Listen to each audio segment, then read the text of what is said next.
Pinag-iisipan ba tayo dapat nagsisimula? Baby, pakiusap. Kung magpapakilala sana, para bang idaan mo lahat sa hawa. Naligaw lang sa dinami-dami ng mga pasikot-sikot sa iyong katawan. Sana lang ay magpadaan. Nabulag sa iyong mga kurbada, nabudol sa mga usapang walang kontrata. Harutan hanggang sa abutan ng umaga. Walang sagot sa katanungan, tayo nga ba aruy? Kung ayaw masaktan, wag nang umasa. Nagbabaka sakali na lang na tsumamba. Mga dasal sa may kapal, sana gumana. Kaso madalas sila ni Satanas sa magkakutsaba.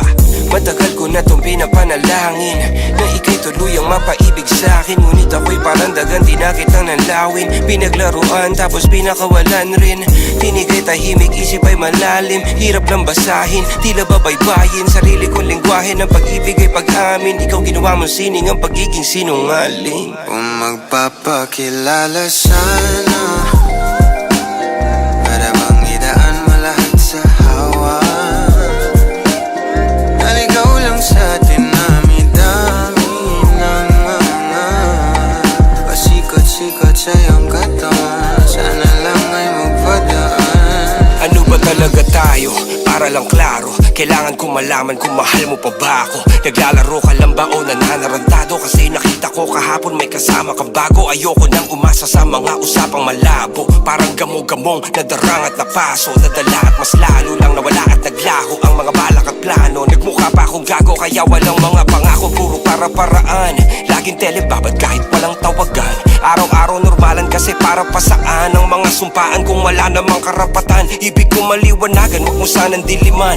Kapaan parang magkasintahan sa sinihan. Matinding palaisipan, sa dami ng pasikot-sikot nagkakasalisihan. Kung magpapakilala sana, para bang idaan mo lahat sa hawa. Naligaw lang sa dinami-dami ng mga pasikot-sikot sa iyong katawan. Sana lang ay magpadaan. Oras at konting espasyo lang ang kailangan nating dalawa sa ngayon. Ngunit parang di naman to hadlang. Palapit na tayo sa kalagwagan.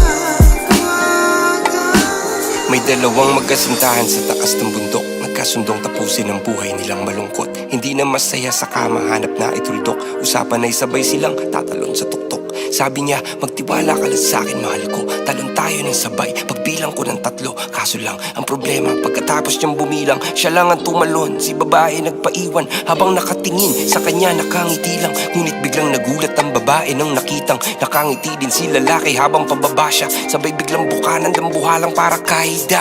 Ngayon sino mas taksil sa dalawa?